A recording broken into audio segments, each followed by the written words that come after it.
Olá, sou Otávio Benigon, estamos iniciando mais um Benigoncast.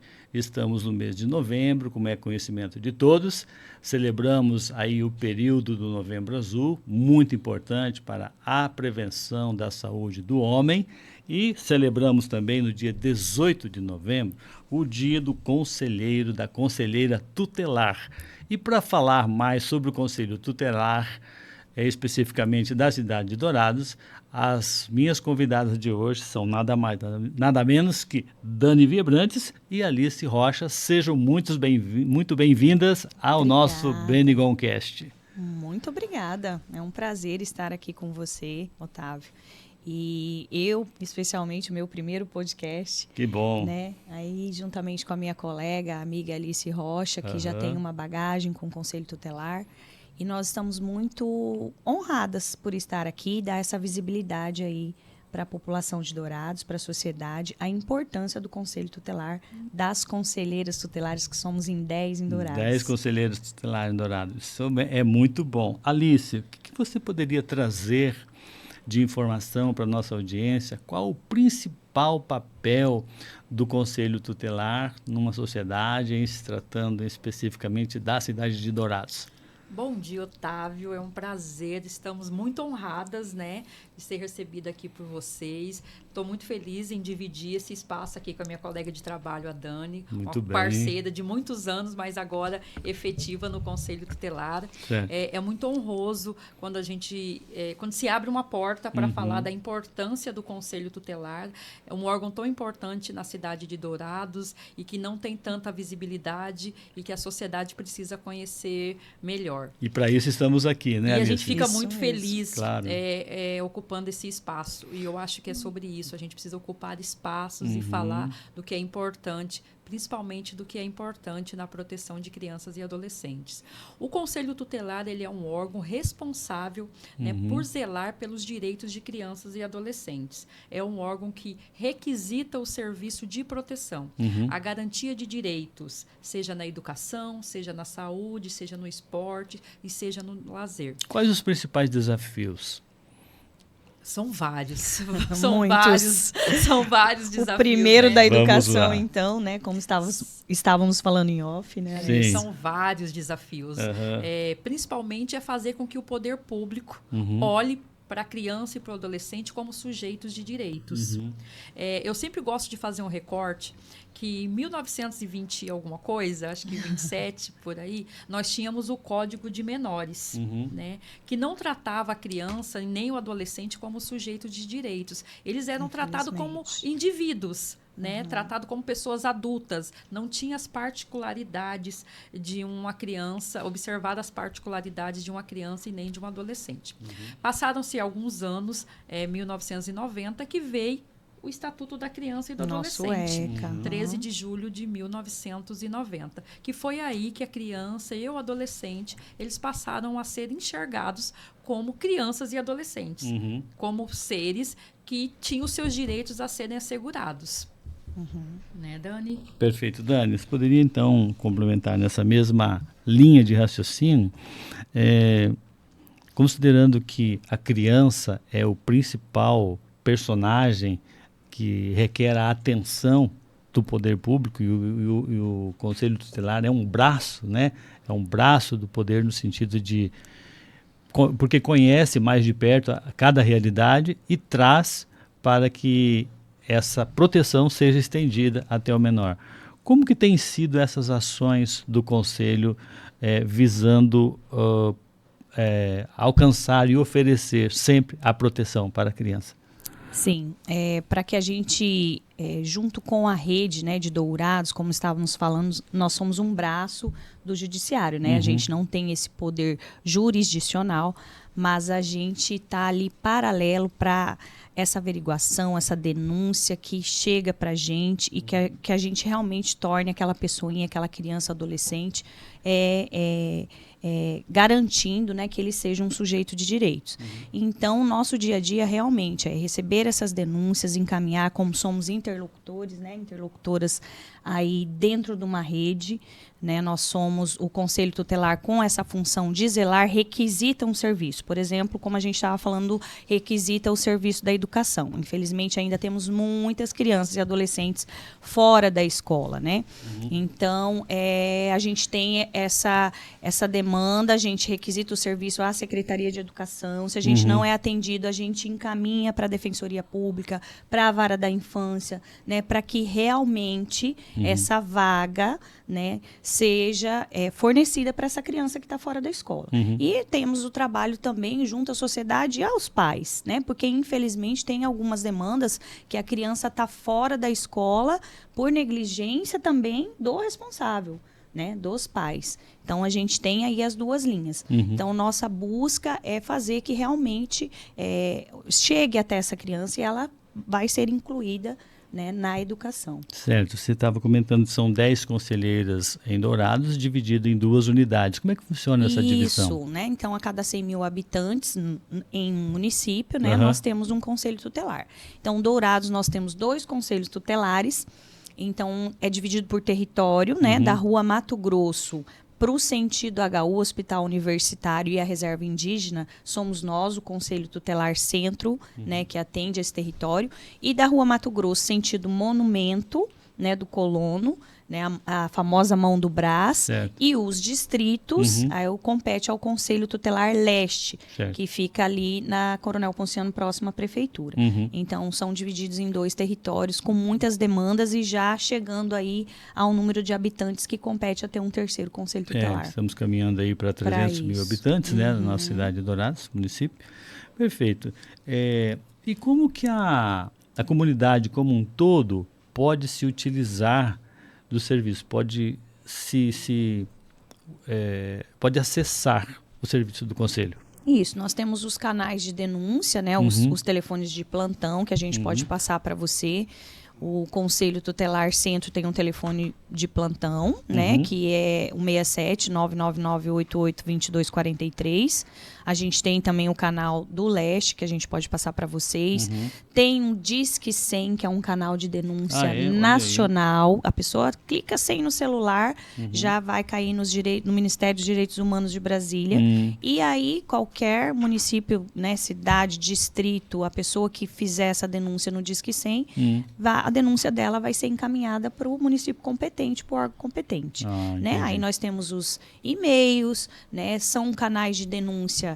Nós, Conselho Tutelar, mas se a criança está na escola, ela pode fazer a denúncia, né, numa unidade de saúde. Nós, agentes protetores, né, que trabalhamos em rede, todos somos canais de denúncia, além dos contatos de plantão, né, e esse a gente fala que é o famoso Disque 100, que é o nacional. Entendi, uma base de apoio, né? Lembrando sobre a questão da denúncia, todas as denúncias, elas são sigilosas. As pessoas, elas têm um receio de fazer a denúncia. Mas eu vou fazer a denúncia, alguém vai ficar sabendo que eu fiz a denúncia? Não. Todas as denúncias, elas são sigilosas. A gente sempre orienta também, tá desconfortável, não quer ligar no telefone de plantão, com medo de aparecer seu número, ligue no Disque 100, que vai cair lá na central em Brasília, e você pode fazer a denúncia. Quando a Dani fala sobre a questão da escola também ser um canal de denúncia, o posto de saúde ser um canal de denúncia, eu sempre gosto de enfatizar o artigo 4º do ECA, que fala exclusivamente que é direito da família, da sociedade, é dever da família, da sociedade, da comunidade, do poder público, assegurar com absoluta prioridade a proteção de crianças e adolescentes. Ou seja, houve uma denúncia de espancamento que chegou na escola. A escola tem autonomia na proteção daquela criança. Ela aciona o órgão competente, mas ela também tem o dever de proteger aquela criança. Sim. O ECA é o Estatuto da Criança e Adolescente. O Estatuto da Criança e do Adolescente. Perfeito. E é interessante a gente falar sobre isso, porque quando a gente recebe uma denúncia vindo de uma outra instituição, seja escola ou posto de saúde, a gente vê um receio né, da própria denunciante falando, mas eu não quero aparecer. Claro, a gente tem a questão do sigilo e isso é importante e deve ser seguido. Mas a gente tem que também entender que aquela criança que denunciou na escola, por exemplo, ela se sentiu sentir segura. Certo. E se a gente faz um trabalho da escola ser um espaço de segurança, as crianças vão ficar muito mais confortáveis de poder denunciar. Certo. E existem alguns casos que as crianças denunciam diretamente ao órgão? Sim, Existem a escola, também, né? por exemplo. Não, mas propriamente... Ir até o conselho? Ir ou ligar, alguma coisa assim? Sim, já teve adolescentes. Adolescentes, né? Na maioria adolescentes que vão até o conselho tutelar para fazer comparecem pessoalmente, né? Querem orientação. Ligam. Já teve demanda, sim, nessa situação. Eu entendi. Né? E continuando nesse artigo 4, que eu falo que é um dos mais importantes, que somos todos nós, né? Que é dever da família, né? Do Estado, da sociedade, da comunidade. Então, realmente, não se calar. Eu tenho medo, eu não quero me envolver, melhor tem que denunciar, não. né? Tem que denunciar, né? Denuncia anônimo, o órgão competente vai averiguar. Né? E a gente sempre fala, não é só o conselho, a gente também está tentando, né, no nosso trabalho do dia a dia, desmistificar o bicho-papão. Conselho tutelar, eu tô ligando para vocês darem um susto, né? Já teve mãe que ligou. Um susto no fulano. Tá? Susto no meu é mais eu falei, que isso, então, mas né? o conselho não é o bicho-papão, não. A gente está aqui para assegurar direitos. Como assim, mãe? A senhora tem total autonomia sobre o seu filho, dessa orientação, desse empoderamento, né, dos pais e da sociedade, da família. Uma avó ligar, achar que a mãe está negligente, ou para a avó, a senhora tem total autonomia, né, de buscar a defensoria pública e pedir a guarda do seu neto. Se a senhora está vendo, não pode assistir de camarote a negligência, né, no caso da filha.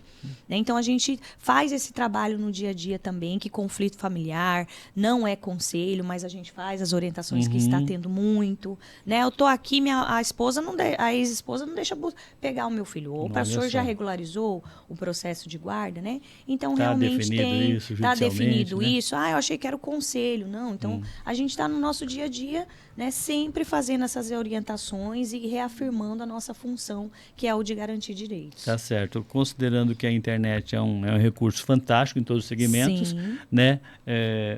Porém, tem sempre o lado bom e o lado ruim. E o lado ruim, por exemplo, a expansão, o aumento expressivo da questão da pedofilia é um negócio que a gente não pode negar. Está aí estampado, né? E vocês têm tido também problemas nessa área de denúncias em que atinge menores? Como é que tem sido? Sim, o abuso sexual virtual, né? Crime também. Nós virtualmente não temos muitas, mas já tivemos, já recebemos denúncias, né?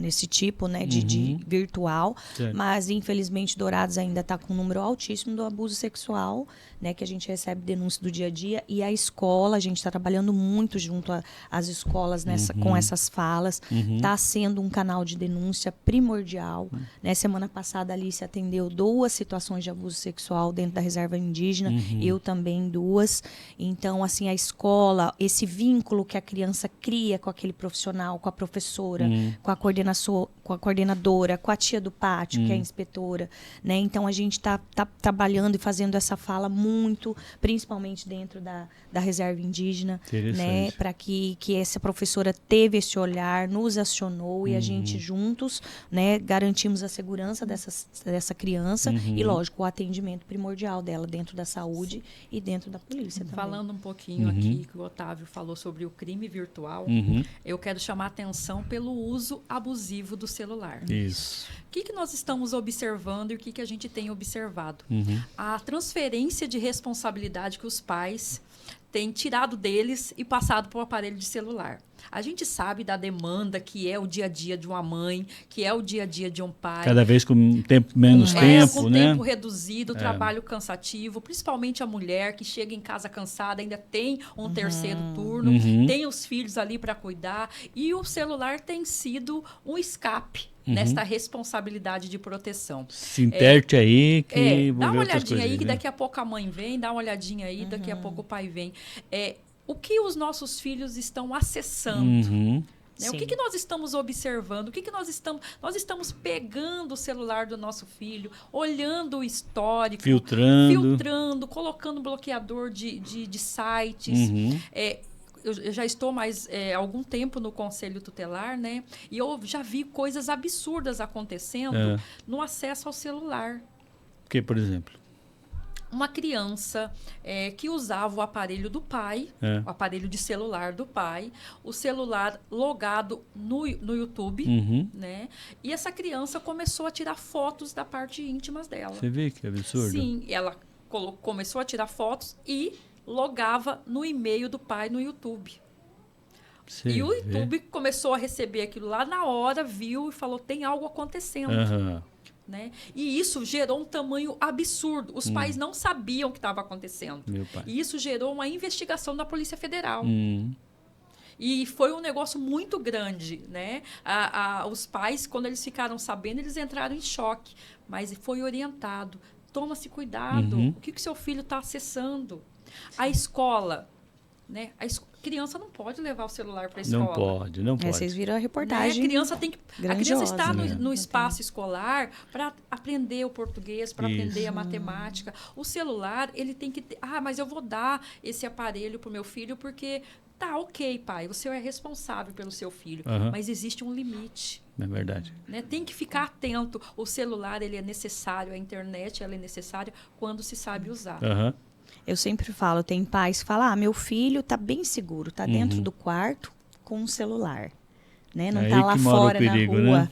É aí que mora o perigo. Aí que mora o perigo. Entendeu? E a gente tem que se atentar a isso, porque como a Dani falou, o crime ele não acontece só na rua. Né? Alguém está no aparelho, pode ser um pedófilo. Pode ser. E com essa questão dos stories, que são informações rápidas, em fração de minuto, passa um monte de informação numa sequência muito rápida, né? O que eu sempre cuido e sempre estou orientando é a exposição de crianças nas redes sociais. Né? Nós tivemos alguns casos, inclusive o ano passado, de um exemplo. Pais, quando você recebeu um convite, por exemplo, da tua filha, do teu filho, que é muito bonito, e uma agência procurou, quero que a minha filha, quer apresentar a sua filha para ser modelo, começa aquele aliciamento. Vai investigar quem é essa agência, a procedência dessa agência. Porque nós tivemos casos aqui em Dourados onde o aliciador começou a solicitar fotos dessas crianças, né, usando roupas, sexualizando as crianças, e os pais estavam enviando. Já pensou? Né? E isso é muito sério. Então, o celular, a internet, tudo isso é necessário. Né? Nós estamos evoluindo, é um processo, de evolução. Sem volta, né? Sem volta, mas a questão está no cuidado, né? Eu sempre falo, tem que ter um limite, né? Tem que ter um limite. Né, Alice? A criança, ela tem que ter uma rotina. Né? Ela é criança, então assim, realmente eu falo que acaba transferindo para babá eletrônica, né? Por conta, como ela falou, do terceiro turno de uma mãe, né? Dessa canseira do dia a dia. Eu também tenho uma filha de 9 anos que realmente, eu brinco, quando a sua filha ainda está te chamando para brincar, vá. Né? Bom sinal. Brinca comigo, joga esse jogo comigo, né? Faça daquele as tripas coração, como diz o outro, né? Aquela joga a sua canseira um pouco de volta, porque não volta, o tempo não volta, é muito rápido, já está adolescente, daqui a pouco seu filho está adulto e tem aquele olhar realmente com seu filho em casa, né? Participe da vida dele, do dia a dia, das conversas, porque a gente está recebendo demanda de adolescente, né? Eu tenho uma situação que eu atendi de 12 anos.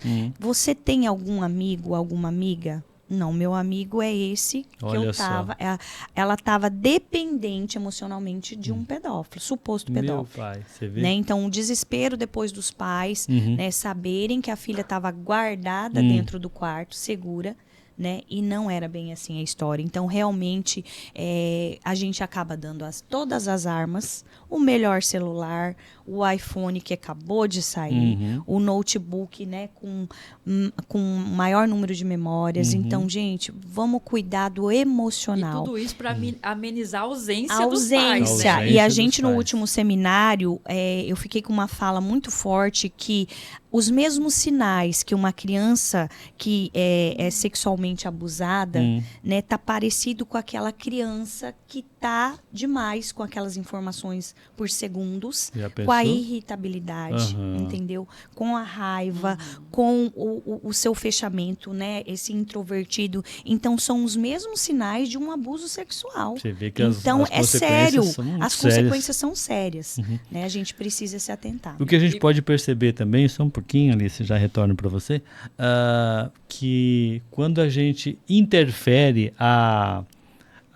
aquele momento deles para uma atividade seguinte, imediatamente, essa atividade, por mais interessante que seja, ela começa a ficar desinteressante para ele, porque ele tá impedindo, ele está cessando algo prazeroso para ele. Sim. Porque é viciante, ele é contagiante. Né? Então eu já percebi isso, que algumas atividades, por exemplo, atividade seja Parquinho, esportiva, né? parquinho, Não querem mais. ensaios, atividades da igreja e tal, eu estou percebendo que é interessante desativar ele um pouco antes, quebrar aquele ciclo, para que essa atividade, que é uma atividade boa, para ele não passe a ser ruim. Com certeza, porque não é mais interessante. Isso é o papel exclusivo da família. Da família. Né? Dos da responsáveis, família, né? Pais responsáveis. Dos responsáveis. Sim. Para que não chegue com 12 anos, a gente receba uma ligação, a mala tá pronta. Meu Deus. Venha buscar Conselho, meu filho. vem buscar meu Já filho, porque eu pensou? não dou mais conta, a autonomia acabou. Olha, vocês falaram aí, a Dani falou um assunto muito importante sobre os sinais. Toda sinais. criança, todo adolescente, ele dá sinais quando ele está sofrendo qualquer tipo de violência. Lembrando que violência, gente, ela não é só a física, ela não é só o abuso sexual, tem a violência afetiva, emocional, psicológica, a financeira. Olha só. Tem todos esses tipos de violência e a criança e o adolescente, ela dá sinais. Né? A gente fica pensando que a violência ela é só quando você consegue visualizar sinais de violência pelo corpo da pessoa. Eu sempre falo, a gente só acredita quando as vísceras estão Já expostas. pensou? Quais são os principais sinais, Alice, para quem é leigo, para nós que A somos mudança leigos? de comportamento. Você está vendo uma criança que foi o tempo todo muito ativa, né? E ela se fecha, se retraiu. Opa. A criança que gostava de ir na casa dos parentes, dos tios, das tias, ela não vai mais. De repente não quer mais. E lembrando, Otávio, que o maior índice de violência contra criança e adolescente, sobretudo violência sexual, ela é intrafamiliar. Ela vem dentro de casa. A criança, na sua maioria, o adolescente que é vítima de violência sexual, um exemplo, ela foi violentada por alguém da família. Por isso que eu sempre digo, pai, mãe, olhar o seu filho é diferente de enxergar. Você precisa enxergar o seu filho, porque olhar, todo mundo olha. Uma menina vítima de violência sexual, que tinha uma vida tranquila, de amizades, ela não quer mais. Quando a criança falar, não quero ir mais para casa do meu tio, era o lugar que ela gostava muito de ir. Sinais. É um sinal. Interessante. Irritabilidade, né? Nota baixa, rendimento escolar. Olha, são Muita dicas importantíssimas. Mas é por isso, eu sempre falo, quando eu vou às escolas dar as palestras, eu sempre falo, pais, olhar, todo mundo olha. A gente precisa enxergar os nossos filhos. É muito diferente. A grande dica. Eu falo que a palavra vínculo, né, Otávio? Né, essa palavra dentro da família tem que ter. Porque, assim, às vezes não tem aquele vínculo com a mãe e a menina fala para a professora. Olha só. Né? Uma situação de abuso que ocorreu com ela. Então, por isso, esse olhar realmente, o enxergar. Porque, na verdade, os pais, a criança não se sente segura porque meu pai, nem minha mãe, nem meu responsável. Passa a segurança, né? Não tem tempo para mim. Falta de tempo também. A outra deu atenção, né? Outra coisa, a questão, o medo da denúncia, né, pelas vítimas, que tem me chamado muita atenção, é a questão socioeconômica. O violador, ele usa do emocional, né, para que a vítima, olha, se você denunciar, eu vou preso e você não vai ter mais o leite, você não vai ter mais essa mochila boa. Então, a vítima, ela, não vou denunciar. Já pensou? Eu fiz um atendimento na semana passada, onde a menina de 8 anos, ela pediu para que eu não acionasse a polícia, porque o abusador, o violador, o estuprador, ele ia parar de comprar leite para os seus irmãos. Já pensou? Uma criança de 8 anos de idade. Outra violência emocional, ela foi instruída pelo violador até dessa fala. Já pensou? O emocional dessa criança e a responsabilidade dela, aos 8 anos de idade, em proteger os irmãos menores. Meu pai é um... Então, assim, é um misto, né, de medo e de vontade de se livrar daquilo, mas vai afetar os meus irmãos. Ou seja, nós não podemos jogar para as crianças nem para os adolescentes as responsabilidades que é nossa. Que é nossa. São dos pais e responsáveis, dos seus responsáveis. A que ponto chega a vulnerabilidade para realmente não querer denunciar?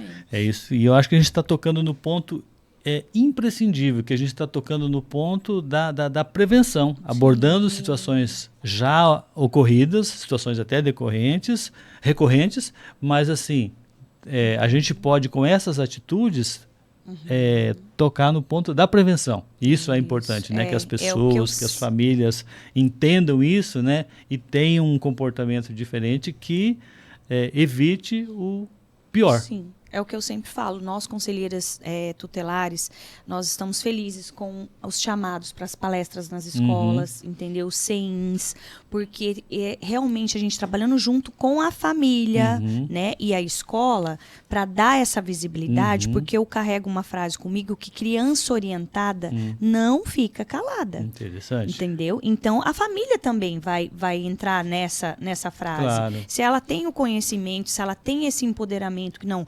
Vamos juntos denunciar que vocês vão ter, né, um respaldo. Né? Então, é o que nós estamos tentando fazer, trabalhando com essas falas nas escolas, para que realmente essas crianças olhem e não pode tocar. Né? A gente tem o banner daqui, aqui não, aqui sim, que é um semáforo, né, de cores, o que não pode, o que pode, né, o abraço sem ela permitir, né, o beijo no rosto, aqui pode, aqui não pode. Isso. Abaixo de 14 anos na lei é estupro de vulnerável, mesmo se a menina falar, eu quis beijar o rapaz de 17, 18, 20 anos, não importa, dentro da lei é estupro de vulnerável. Entendi. Né? Então, assim, a gente está tentando trabalhar isso também dentro das aldeias, né? Que a reserva indígena, muito se fala para nós em palestra, mas existe uma cultura, existe uma cultura, existe uma lei, né? A gente trabalhar isso dentro das famílias, dentro com as lideranças, porque se elas forem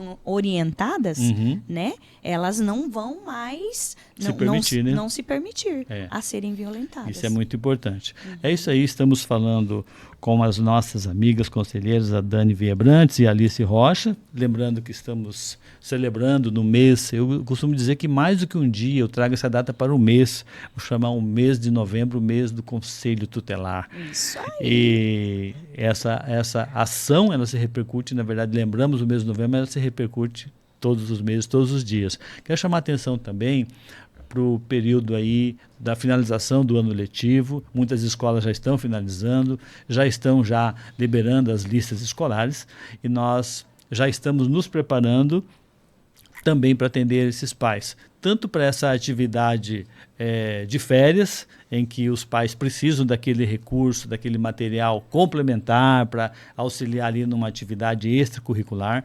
A nossa loja está preparada para te atender também nessas demandas. E claro, saindo da sua lista escolar, traga para cá, faça uma compra antecipada, com tranquilidade. Já aproveita e visite o nosso setor de papelaria fofa, que está um sucesso, né? Seus filhos vão ficar felizes em comprar conosco e aproveitar essa grande diversidade e variedade de produtos que a El Shaddai oferece. E uma dica interessante, Dani e Alice, muitos pais estão negociando com os filhos, estão dando presente de material escolar no Natal. Porque já dá o presente de Natal, a criança já vai ficar feliz, já vai realizar o seu sonho aí, preparando o seu material para o próximo ano letivo. Então fica bom para todo mundo, né? Fica todo mundo feliz e a dica é muito interessante. Valeu, pessoal. El Shaddai continua aqui na Marcelino Pires, 1454, nosso WhatsApp 996759094. Agradeço de coração a todos vocês que são nossos clientes, nossos amigos, nossos parceiros, e quero agradecer a todos que estão engajados no nosso podcast. Dani, notícia boa, superamos as 53 mil visualizações com apenas 6 meses de atividade, graças a Deus, e hoje Hoje bateremos 1000 seguidores. Então, graças a Deus, graças a vocês, graças à nossa audiência, que tem sido muito interativa e tem sido muito parceira e participante. É isso aí. Meninas, sejam muito bem-vindas. Obrigado pela excelente contribuição. Vamos estar juntos em outras ocasiões. Desejo todo sucesso para toda a equipe de vocês. Em nome da Dani, em nome da Alice, leve o nosso abraço. O abraço da equipe Benigoncast, da equipe El Shaddai, tá bom? Um beijo no coração de cada uma de vocês. Estaremos juntos em outras ocasiões. Obrigado pelo carinho, pela presença. Muito obrigada. Quero agradecer o convite. É muito bom ocupar esses espaços, como eu já disse. Alternativos. É muito bom a gente falar sobre o Conselho Tutelar, falar sobre a proteção de crianças e adolescentes, Verdade. que é o assunto principal aqui. Sim. E dizer que o Conselho Tutelar ele está 24 horas né, à disposição da comunidade. Comunidade esta que nos colocou lá dentro. Né? A gente aproveita para agradecer toda a comunidade que entendeu e que entende a importância de colocar pessoas comprometidas com a causa, que é a causa da proteção de crianças e adolescentes. A gente espera retornar aqui para falar de outros assuntos também, relevantes também, exatamente, né? Claro. que competem ao Conselho Tutelar. E seguimos aqui atendendo toda a comunidade, atendendo vocês. Tem os telefones de plantão. Isso. Mas Vamos repetir? Sim. Eu vou deixar aqui o Disque 100, né, que é o canal de denúncias. E tem o nosso telefone de plantão. Lembrando que o telefone de plantão ele é 24 horas. Sempre tem uma conselheira para lhe atender. É o 99988-2243. 99988-2243. Perfeito. E o outro da outra Disque unidade lá da outra unidade? É do 9614. Nossa, vou confirmar aqui rapidinho. Tranquilo, não tem problema, porque aí já estende o nosso a gente fala toda hora, né? Claro. E eu também quero finalizar agradecendo muito, agradecendo essa parceria, porque, nossa, o Otávio também, a gente vem aqui, socorre, Otávio, tem uma criança, um adolescente ali na aldeia indígena que precisa de um caderno. Vamos se ajudar. E aí ele já ajuda, já faz a doação. Então, realmente, quem está nos assistindo, né, a papelaria El Shaddai está linda. Obrigado por esse espaço para a gente conversar sobre um assunto de tamanha relevância. É verdade. E esses pais que você falou que querem dar de presente, né, esse material, achei muito bacana, porque a gente pede, suplica o empenho dos pais junto aos filhos, porque abandono intelectual é crime, é responsabilidade dos pais, dos responsáveis, dos 4 aos 17 anos, essa criança, esse adolescente estar na escola. Né? Infelizmente, a gente também recebe muitas demandas de escola com abandono escolar, né? Faltas reiteradas de pessoinha de primeiro aninho que o pai não está mandando para a escola. Por quê? Vem até o conselho, né? Vem conversar conosco, por que essa criança não está indo? 250 faltas, está reprovado por faltas, né? Então a gente precisa conversar e ajudar a família. O conselho não é o bicho-papão que pega a criança e leva para o abrigo, a gente sempre fala isso. Eu achei que o conselho não ia me ajudar com vaga, eu não sabia. Eu não achei que ele ia encaminhar um documento para a saúde solicitando a celeridade daquele exame. A gente está aqui para isso, né? Então a gente quer ajudar esses pais nessa orientação aí, junto às escolas, para que o seu filho esteja em 2025 matriculado e com material novo da El Shaddai. Estudando regularmente, né, Dani? Só uma deixazinha aqui, para que a gente possa, em uma outra oportunidade, já estou me convidando, Sim, né? A gente se tudo convidando bem. Aqui, porque eu acho importante a gente falar isso. Eu acho importante a gente tocar em uma eu não falo ferida porque que não é uma ferida isso, né? As pessoas costumam dizer, não vamos tocar nesta ferida. É nessa temática, que é a temática indígena.